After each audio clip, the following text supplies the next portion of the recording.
Эми уктуруубузду биз Азаттыктан түшкү коного түрмөгү менен улантабыз. Бүгүн студиябызга Нур терапия борбор ишканасынын директору Чыңгыз Алиев чакырганбыз. Чыңгыз, саламатсызбы? Ассаламу алейкум. Нур терапия борбору ишканасы бул ушундай атайын жабдыктар менен камсыз болгон. Менин түшүнүгүмдө, Чыңгыз, атайын бир жеке эмкана болуп калат экен да. Бул жерде дарылануу, онкологиялык ооруларды текшерүү, аныктоо жана дарылайт. Бул идея каяктан келди? Каражат каяктан топтолуп атат? Кантип ал каражаттар кайра кайтарылат? Ушул жагы кандай? Идеядан баштасак, идея каяктан келди? Негизи бул жылы коомдук фонд АПК түзүлгөн.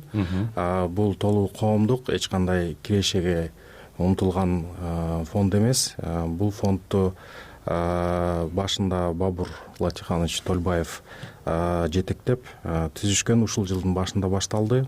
Анан дагы бул рак менен онкология боюнча түзүү эми азыркы убакта көп эле көрүп атабыз. Көп эле күнүгө көрөбүз. Бул жерге операция, бул жерге барат, Турцияга барат, Россияга барат деп акча чогулткандар көп. Кезек күткөндөр. Анан дагы линейный ускоритель деп, сызгыч, ылдамдыткыч болуп калат. Бирок эми бул кыргызча термин барбы жок билбейм.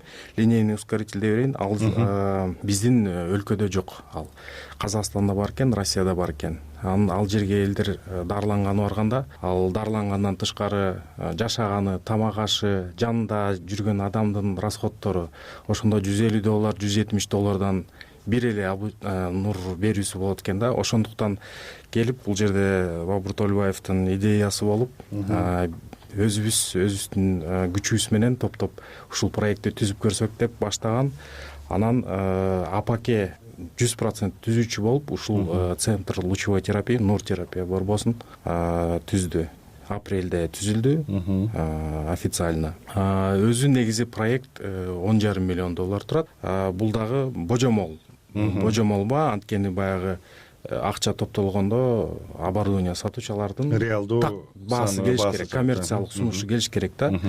Эми ал жерде идея мындай бизде.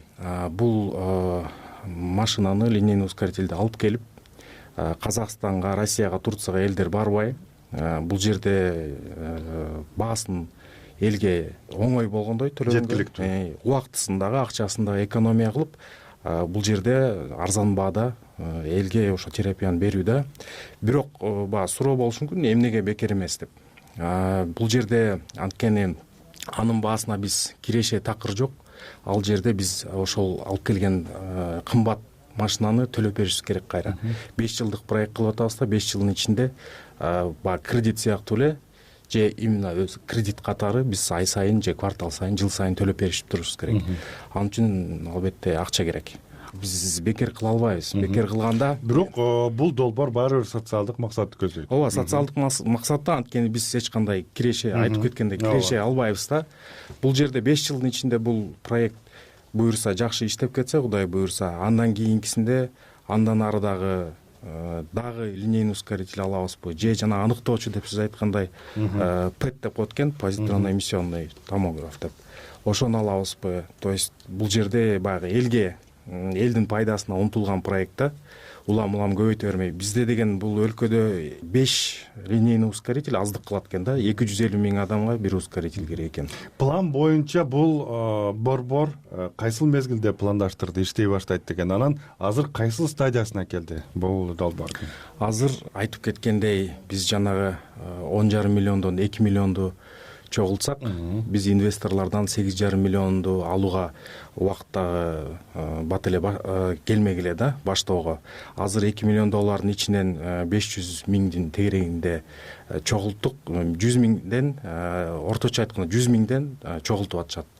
Же чаккан мекемелер, же адамдар өздөрү мен катышам деп $100 000. Ошондо азыр ушу 1,5-2 айдын ичинде $100 000 500 000ге жеттик да буюрса. Андан тышкары, акчадан тышкары, акча эмес катышуулар дагы болуп атат. Мен кирпичин берем дейт, мен лифт коем дейт.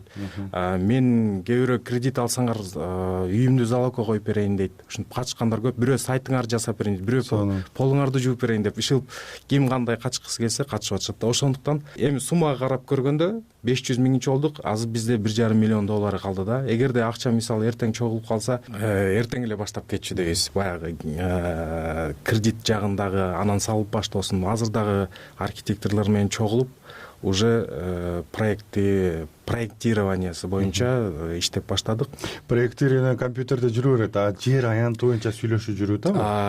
Ошол жерди айтпай Бишкекте калыптырмын. аябандай талаштар теж. Ошол жер боюнча айтпай калыптырмын. Бизде бир абдан сонун байкебиз. Ушул проектти уккандан бизге 70 сотка жерди тартуулады. Өзүгө таандык жер. Белек катары.